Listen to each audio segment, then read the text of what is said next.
नमस्कार, nation plus news में आपका स्वागत है। मैं हूं वशिष्ठ शुक्ल। कोरोना कालखंड में कोरोना महामारी से दो दो हाथ करने के बाद आज समग्र विश्व के परिजनों की जो स्थिति है वो काफ़ी दयनीय है और इतना ही नहीं, काफ़ी स्ट्रेसफुल लाइफ जी रहे हैं। मगर एक जिम्मेवार मीडिया होने के नाते ये हमारा भी दायित्व है कि समाज में जो चीज़ें अच्छी होती है और समाज के भले के लिए होती है वो आप लोगों तक हम लेकर आए, जिससे कि लोगों को भी पता चले कि इस दुनिया में जो पॉजिटिव काम करते हैं उनकी भी कमी नहीं है। ऐसे तो ये बात है 2010 की, मगर 2010 की जो बात थी वो एग्जीक्यूट होती है 2013 में और आखिरकार एक आश्रम खड़ा होता है जिसका नाम दिया जाता है आनंद आश्रम, और जहां पर पनपती है खुशियां और ह्यूमैनिटी। करोड़ों रुपए का कारोबार छोड़ने के बाद एक आदमी कैसे ये आश्रम खड़ा कर सकता है और वो आने वाले दिनों में किस तरीके से गेम चेंजर है, उस पर चर्चा करने के लिए आज हमारे साथ खुद मौजूद हैं आनंद आश्रम के स्थापक ट्रस्टी के.एस. छाबड़ा। छाबड़ा साहब, बहुत बहुत स्वागत आपका। सप्रेम नमस्कार, बहुत खुशी हुई मिलकर। जी छाबड़ा जी, सबसे पहले तो आप मुझे ये बताइए, वो 2010 की जो बातें 2013 में उसको जमीन पर उतारना, फिर लोगों के लिए आनंद आश्रम लाना, ये कैसे? देखिए, जैसे कुदरत का नियम है 50-50, 50% अपॉर्चुनिटीज, 50% चैलेंजेस, तो जीवन एक बिजनेस में रोलर कोस्टर राइड रहा है। फिर जब ईश्वर ने वो खुशियों के दिन वापस लौटाए बिजनेस में, तो हमने एक दिन ईश्वर जी के साथ हम 1-to-1 रूबरू हैं। हमने ईश्वर जी को मध्य रात्रि में धन्यवाद दिया, हे ईश्वर, तूने हमारी लायकात से कहीं ज़्यादा दे दिया है।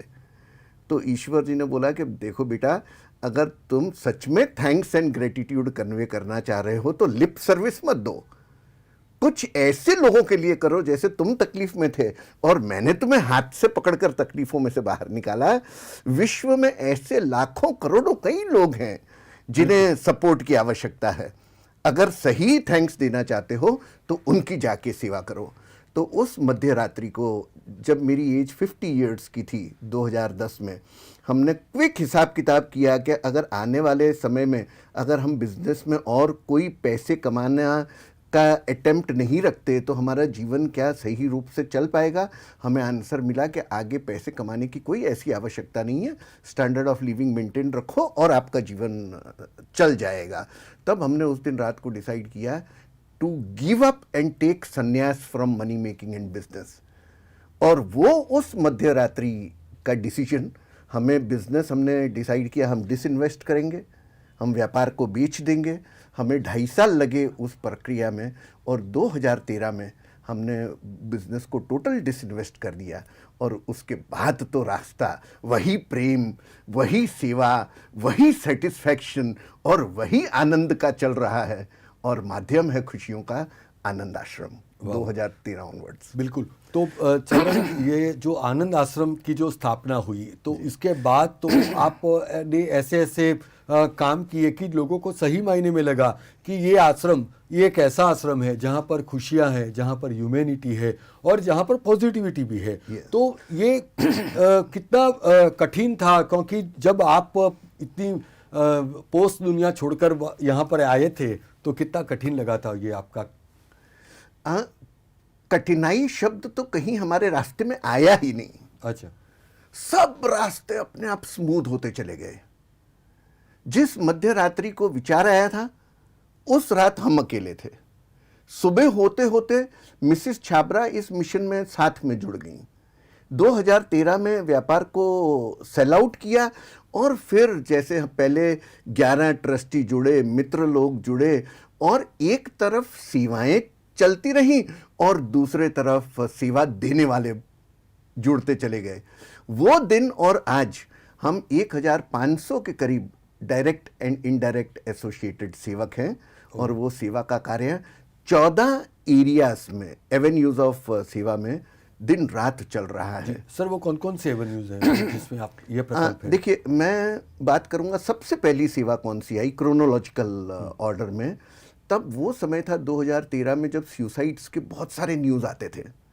तो हमने सोचा कि भैया अगर सच्ची सेवा करनी है तो उन लोगों की मानसिक, आपने शुरू में बताया ना नेगेटिविटी, बिल्कुल वो वही दौर था 2013 में जब नेगेटिविटी छाई हुई थी, व्यापार में लोगों के लॉसेस हुए, शेयर बाजार टूट चुका था, ओके, सब तरफ वही हाहाकार।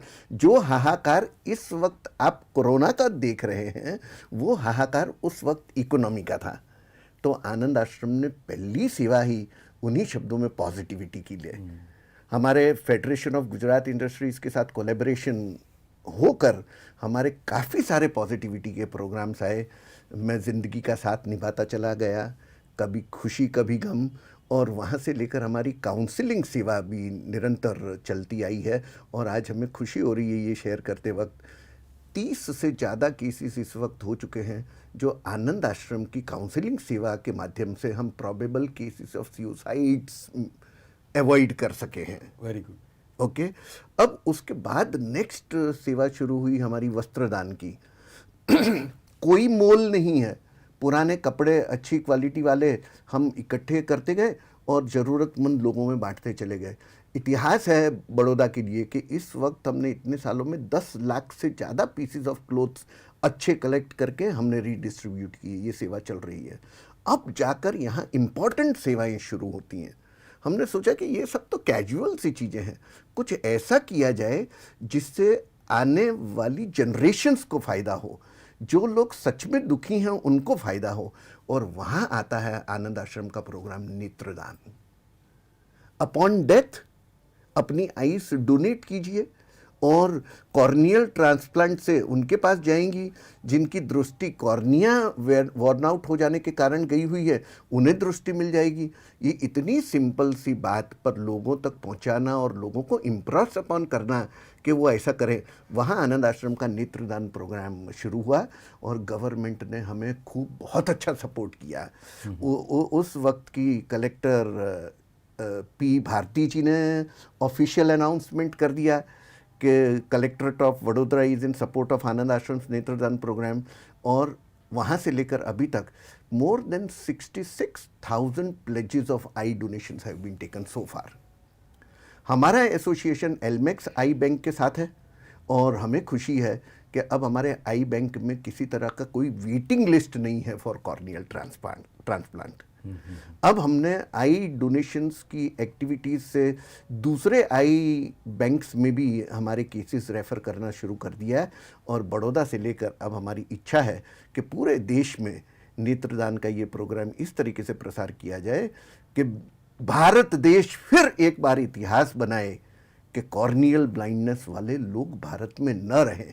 ये हार्दिक इच्छा है, बाकी तो ईश्वर जी के हाथ में है कहाँ तक हमें सक्सेस देना। हमारे वॉलंटियर्स सेवा में लगे हुए हैं। अब यहाँ से सेवाएं देखिए अब गहराई में जाना शुरू हो गई।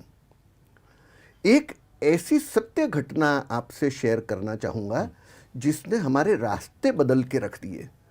आनंद आश्रम की एक बहुत ही महत्वपूर्ण सेवा है जीवन मूल्य, means values. How are values important in life. और वैल्यूज़ का अगर कल्टीवेशन इनकलकेशन करना है तो वो बचपन से होना चाहिए। तो आनंद आश्रम का कोलैबोरेशन हुआ है वडोदरा महानगर सेवा सदन के साथ वैल्यू एजुकेशन के लिए, जहां कॉरपोरेशन ने उनके सारे 106 स्कूल, अब तो क्योंकि एरिया बढ़ गया है तो 106 से ज़्यादा स्कूल हो गए हैं, वीएमएसएस ने सारे स्कूल्स वैल्यू एजुकेशन आनंद आश्रम के साथ कोलैबोरेशन में हमें दिए हुए हैं। तो आनंद आश्रम की ये सेवाएं चल रही हैं निरंतर। अब एक ऐसा वैल्यू एजुकेशन का प्रोग्राम होने जा रहा था दीनदयाल उपाध्याय स्कूल में, जो बड़ौदा छाणी के पास में वो स्कूल है। और बाय चांस उस दिन वहाँ वैल्यू एजुकेशन के विद्या सहयोग के प्रोग्राम के लिए मैं खुद पहुँच गया। अब मैं गलती से आधा घंटा पहले पहुँचा। देखिए ईश्वर की केमिस्ट्री कैसी काम करती है, ईश्वर के कार्यों में कितनी गहराई है। मैं गलती से आधा घंटा पहले पहुँचा और अब मेरे को था कि अब मैं ये समय का सदुपयोग क्या करूँ। सर्दी के दिन थे, मैं भी धूप में एक बेंच पर बैठ गया और उनका लंच ब्रेक चल रहा था बच्चों का, और सब अंकल अंकल करके सभी बच्चे आसपास बैठ गए। अब टाइम पास करना था तो हमने वैसे ही कैजुअल एक क्वेश्चन पूछ दिया सभी बच्चों को, बताओ बच्चों पढ़ाई लिखाई करने के बाद आप जीवन में क्या बनोगे? तो बच्चे उत्साह में आ गए। कोई बोले मैं मिलिट्री में जाऊंगा, कोई मैं क्रिकेटर बनूंगा, कोई मैं हीरो बनूंगा, मैं हीरोइन बनूंगी, मैं फौज में जाऊंगा। तो ये गपशप का, गॉसिप का सेशन चल रहा था। मैंने देखा 3-4 बच्चे कुछ नहीं बोले। उसमें से एक बच्ची इस बातों से वशिष्ठ जी मायूस हो गई। और आज भी वो वाकया मेरी अंतरात्मा से जाता नहीं है। हमने उसको पूछा, बेटा तू शू करीस भणतर पत्या पछी, मतलब पढ़ाई लिखाई के बाद तू क्या करेगी? वो बोलती है, अंकल मेरी मदर ने बोला है, मेरी माँ ने बोला है कि तेरी पढ़ाई लिखाई के बाद तेरी शादी कर देंगे। मैंने कहा सब बच्चे पढ़ाई लिखाई की बात कर रहे हैं, तू क्यों शादी की बात कर रही है? वो बोलती है, अंकल मैं नहीं कर रही, मेरी माँ कर रही है। अब वो मेरी माँ जब 3-4 बार वो बोल चुकी, तो मेरा ध्यान गया कि ये पूछूं तो सही इसके फादर क्या करते हैं। मैंने कहा बेटा तेरे पापा क्या करते हैं? तो उसकी आंखें नम हो गई और बोलती, अंकल 4 वर्ष थया मारा पप्पा गुजरी गया छे, मतलब 4 साल हो गए मेरे फादर की डेथ हो गई। मैंने कहा क्या हुआ? कि वो बहुत ज़्यादा तंबाकू खाते थे ना, तो उनको मुंह का कैंसर हो गया। और मैंने कहा घर में कौन कौन है? तो मेरी बड़ी बहन है। और तेरी मदर क्या करती है? 5 घरों में काम करती है और हमारा गुजारा चलता है। अब उस दिन रात को वशिष्ठ जी करवटें बदलते रहे, सारी रात हम नींद नहीं आई, क्योंकि सोसाइटी के वेल टू डू लोग अपनी पार्टीज में, अपने जलसों में इतने पैसे खर्च देते हैं। आज वो एक बच्ची है जो चंद पैसों के लिए, क्योंकि स्कूल की एजुकेशन तो फ्री है, यूनिवर्सिटी एजुकेशन फ्री नहीं है। तब तक मैं ये समझता था कि यूनिवर्सिटी एजुकेशन लड़कियों के लिए फ्री है, मुझे पता चला नहीं, फीस तो भरनी पड़ती है। तो हमने सोचा कि अगर समाज इन बच्चियों के, वो एक बच्ची थी, ऐसी समाज में कई बच्चियां होंगी, कई हजारों बच्चियां होंगी जो मजबूर होंगी, कुछ बनना चाहती हैं, हिम्मत है, एम्बिशंस हैं, ड्रीम्स हैं, पर वो यूनिवर्सिटी की एजुकेशन इसलिए नहीं ले पाएंगी क्योंकि उनको पास यूनिवर्सिटी फीस पे करने के पैसे नहीं हैं। तो उसी दिन रात को आनंद आश्रम ने ये सेवा शुरू कर दी, आशाएं। हमने देखा कि एमएस यूनिवर्सिटी, क्योंकि सब्सिडाइज्ड एजुकेशन है, किसी फैकल्टी की 8,000, 10,000, 12,000 फीस है वार्षिक। तो हमने ये सेवा शुरू की और हमने अनाउंस कर दिया सोशल मीडिया में कि 10 से 12,000 पर गर्ल का खर्चा है, बताओ कौन कौन सपोर्ट करेगा। पहले अटेम्प्ट में हमें 10 सपोर्टर मिले, फिर 50 सपोर्टर मिले, और आज आनंद आश्रम के 5 साल हो गए हैं इन बच्चियों की यूनिवर्सिटी एजुकेशन सपोर्ट करते करते। बिल्कुल। और अब 250 बच्चियां इस वक्त बिल्कुल। support मगर की छाबड़ा जी, आपको ऐसा लगता है कि जिस तरीके से आनंद आश्रम जो सोसाइटी में एक पॉजिटिविटी स्प्रेड कर रहा है, जो लोगों के मुंह पर एक खुशियां लाने की कोशिश कर रहा है, तो आराम से आपको सपोर्ट भी इतना अच्छा मिलता है या आपको जूझना पड़ता है? देखिए सपोर्ट अच्छा मिल जाता है, पर पुरुषार्थ करना, ईश्वर जी ने ये वादा जरूर किया है कि सारे रास्ते, सारे दरवाजे खोल के रख दूंगा, पर बच्चों पहले कदम तो तुम्हें खुद उठाने पड़ेंगे। तो हम जिम्मेदार हैं हमारे पुरुषार्थ के, जो हम निरंतर 24 घंटे, हमारे सारे ट्रस्टीज, सारे चेयरपर्सन, को चेयर्स, मेंबर्स लगे रहते हैं सेवा में निरंतर। आनंद आश्रम नेवर स्लीप्स। और नतीजा ये होता है कि रिसोर्सेस के लिए आज तक आनंद आश्रम का खुशियां बांटने का, पॉजिटिविटी बढ़ाने का कोई ऐसा अटेम्प्ट रुका नहीं है। रिसोर्सेज के लिए हमें सपोर्ट मिलता रहता है जी। तो आनंद आश्रम का स्पान देश के कितने कितने राज्यों में है?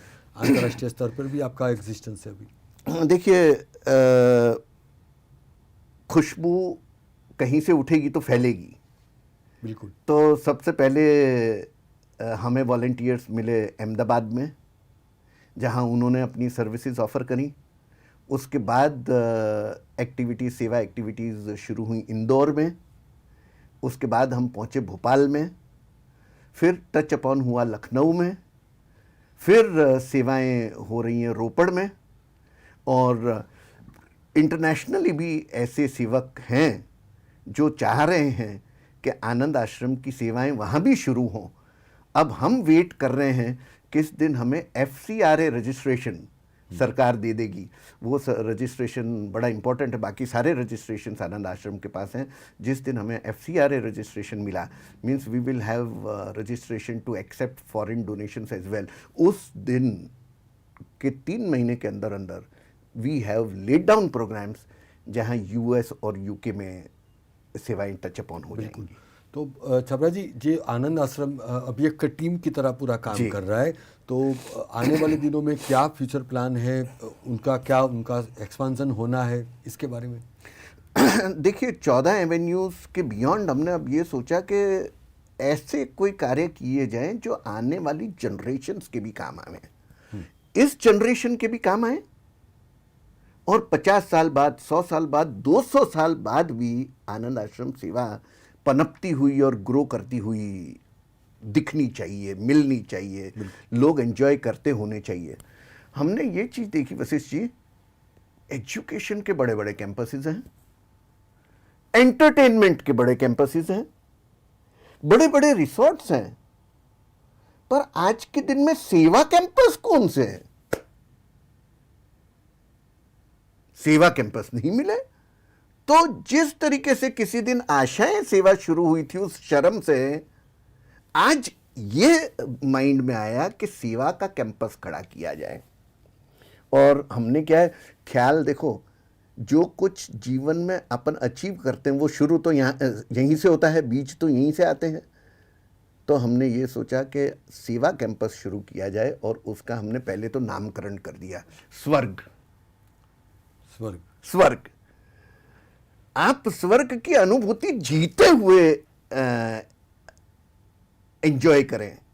हम क्यों सोचें कि स्वर्ग मरने के बाद मिलता है? स्वर्ग को यहाँ खड़ा किया जाए और ऑफरिंग कर दी जाए कि सब लोग स्वर्ग को एंजॉय करें। तो कैंपस का नाम कर दिया स्वर्ग। देखो, ये केवल आइडिया ही था, और ईश्वर में विश्वास, आस्था, कि अगर जिस ईश्वर ने आपको वो ख्याल दिया है वही ईश्वर आपके लिए रास्ते भी बनाएगा। रिसोर्सेज हमारे पास शुरू से कभी नहीं रहे हैं, और रिसोर्सेज के कारण, जैसे मैंने आपको बताया, कभी हमारे रास्ते बंद भी नहीं हुए। तो उसी विश्वास से हमने ये बात करना शुरू कर दी मित्रों से कि भाई स्वर्ग कैंपस लाया जाए। और ये बात फैलती फैलती दूसरे जो लाइक माइंडेड मित्र लोग हैं, वॉलंटियर्स हैं, ट्रस्टीज़ हैं, तो ये बात माइंड में सबके जम गई, और हमें आज आपके साथ शेयर करने में खुशी हो रही है कि पावागढ़, जहाँ माता देवी खुद विराजमान हैं, उनके चरणों में, मतलब पावागढ़ के फुट हिल्स पर, तलेटी में, हमने एक ज़मीन आइडेंटिफाई कर ली हुई है जिसकी हमें ऑफरिंग हो चुकी है। 15 बीघा ज़मीन है जिसको लेने के, ऑक्यूपाई करने के प्रयास और एक्शंस ऑलरेडी चल रहे हैं। और अगर ईश्वर ने चाहा, वडोदरा वासियों ने साथ दिया। देखिए, साथ दिए बिना कुछ नहीं होना। वेल टू डू लोग हैं, इंडस्ट्री है, सबके पास CSR बजट्स हैं। ये हम केवल आनंद, जो स्वर्ग प्रोजेक्ट है ना, उसको हम आनंद आश्रम की ब्रांडिंग नहीं कर रहे हैं। हम तो in the true sense it is a project of the people, by the people, for the people. It is the project for the masses. It is the project for you, me and everybody else. એ સહિયારો પ્રયાસ છે। તો તમારા આ પ્રોગ્રામના માધ્યમથી મારી appeal છે દરેક વડોદરાવાસીઓને। मैं लैंग्वेज शिफ्ट करता हूँ। मित्रों, आइए सब मिलकर अपन ये प्रोजेक्ट को आगे बढ़ाएं, और आने वाली जनरेशन्स को फ़ायदा होगा। इस प्रोजेक्ट में हम लाना चाह रहे हैं वृद्धाश्रम। तकरीबन 150 से 200 की फैसिलिटी होनी चाहिए, बुजुर्गों को हाउसिंग की, रेसिडेंशियल फैसिलिटी। अब इस वृद्धाश्रम के बिल्कुल सामने है स्नेह भवन, दैट इज जहां ऑर्फनेज है। ऑर्फनेज शब्द नहीं यूज कर रहे हम, तो वृद्धाश्रम का भी नाम हमने आशीर्वाद भवन ही रखा है। हम वृद्धाश्रम क्यों कहें? वो वहाँ हमारे बुजुर्ग रहते हैं, और उनके सामने ही 150 से 200 बच्चों का स्नेह भवन है। अब दादा दादी और इन बच्चे जो ऑर्फन्स हैं, उन दोनों का समन्वय सोचिए कितना रिच रिलेशनशिप है। बॉन्डिंग भी बनी। यस, इस कैंपस में थोड़ा सा आगे जाते हैं तो हमारा आता है खुशियों का महल, द हैप्पीनेस भवन, जहाँ जो आज नेगेटिविटी फैलाई हुई है, मुझे पता है कि कई सारे लोग मानसिक रूप से टूट चुके हैं। और ये ऐसे समय, ये जो आज कोरोना लाया है ना, ऐसे कहीं ना समय जाते जाते कहीं ना कहीं ऐसी आपदाएं आती हैं जहां मानसिकता डाउन हो जाती है। हम चाहते हैं कि आनंद आश्रम पॉजिटिव फैलाए, आनंद भवन में ऐसे सारे प्रोग्राम हो जो खुशियां दें। तो स्वर्ग के अंदर हमारा वडीलों का भवन, बच्चों का भवन, हैप्पीनेस भवन, और उसके पीछे 150, 200, 250, 300 जितने बड़ौदा वासी या इंटरनेशनली लोग चाहें, हम उनके लिए कुटिया का निर्माण कर रहे हैं। बिल्कुल। जहां रहने की व्यवस्था होगी। ये एक पॉजिटिविटी का कैंपस होगा, ये एक स्पिरिचुअलिटी का कैंपस होगा, ये एक रिलीजियसनेस का कैंपस होगा, ये एक स्नेह का कैंपस होगा। और हम चाहते हैं कि आइए हम सब मिलकर बिल्कुल इसको मगर छाबड़ा जी, जैसे कि आप जानते हैं कि पिछले 1-1.5 साल से जिस तरीके से जो सामान्य जन है वो इस कोरोना महामारी से काफ़ी परेशान है, इतना ही नहीं मगर मानो वो हंसना भूल गया है। तो ऐसे स्थिति में आनंद आश्रम क्या उनको मदद करता है, कैसे काउंसलिंग करता है, उनके चेहरों पर खुशी कैसे लौटाता है? देखिए, जिस तरीके से कोरोना फैला है ना, हमने इस डिफिकल्टी को अपॉर्चुनिटी में बदल दिया है। पहली चीज तो आनंद आश्रम उस कोरोना रोने धोने में हम कभी है ही नहीं। जितने काम हमने पिछले 5 सालों में नहीं किए होंगे वो आनंद आश्रम के वॉलंटियर्स ने पिछले 1-1.5 साल में कर डाले। It is through positivity. हम जिन जिन लोगों के जॉब्स छूटे, जिन जिन घर में डेथ हुई है, जो जो यतीम हुए हैं, जो परिवार बेघर हो गए हैं क्योंकि उनकी नौकरियां छूट गई, आनंद आश्रम ने सोसाइटी में गहरे जा जाकर आइडेंटिफाई करके हमने मदद पहुंचाई है। और ये मदद पहुंचाने में कॉरपोरेट्स भी जुड़े हैं, वेल टू डू लोग भी जुड़े हैं, कई सारे ऐसे लोग जुड़े हैं जिन्होंने अपने नाम तक नहीं दिए। अच्छा। कि हमारा नाम मत दीजिए, हमारी सेवाएं फुल अवेलेबल हैं। अब हम एक अपील करना चाह रहे हैं। हमने तो सोचा कि कोरोना आया और फिर पिछले 3-4 महीने देखा कि हम खुश हुए कि अब कोरोना जा भी रहा है, पर वो भूत तो वापस आ गया कि मैं गया नहीं हूं। तो द लेटेस्ट सिनारियो इज, हम सबको यही अपील कर रहे हैं और आपके इस प्रोग्राम के माध्यम से भी अपील कर रहे हैं, मित्रों, let us not get down and run down with the situation. इस नेगेटिविटी, जो तो एक माइक्रो ऑर्गेनिज्म है ना कोरोना, अगर एक कोरोना इतना सूक्ष्म माइक्रो ऑर्गेनिज्म होकर इतनी नेगेटिविटी फैला सकता है, तो क्या हम लाखों और करोड़ों हिम्मत वाले लोग मिलकर पॉजिटिविटी का स्प्रेड नहीं कर सकते? क्या कर सकते हैं। तो हम लोगों को आह्वान कर रहे हैं कि जो लोग दुखी हैं उनका हौसला बढ़ाया जाए, जो लोग तकलीफ में हैं उन्हें हेल्पिंग हैंड एक्सटेंड किया जाए। और फिर हमारी राशन डिस्ट्रीब्यूशन किट की सेवा शुरू हो रही है, अनाउंसमेंट्स हमारे आने शुरू हो गए हैं। एजुकेशन में जिस तरीके से हम इन स्थितियों में भी सपोर्ट कर सकें, बच्चियां निरंतर आ रही हैं जिनकी फ़ीस पे की जा रही है, और ये सब ईश्वर जी का सपोर्ट और आम जनता, वॉलंटियर्स और डोनर्स के सपोर्ट से ये कारवां आगे बढ़ रहा है सेवा का। बिल्कुल। तो अब हम धीरे धीरे शो के अंत की ओर जा रहे हैं। तो आप जो लोग आनंद आश्रम के साथ जुड़ना चाहते हैं जी, वो कैसे अप्रोच कर सकते हैं, इसके बारे में भी आप बताइए। आनंद आश्रम कुछ लोगों का प्लेटफॉर्म नहीं है।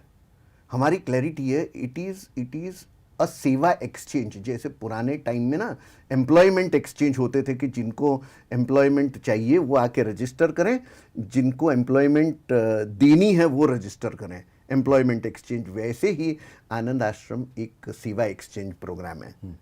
ईश्वर जी ने हर किसी के अंदर सेवा के गुण डाल के भेजे हैं।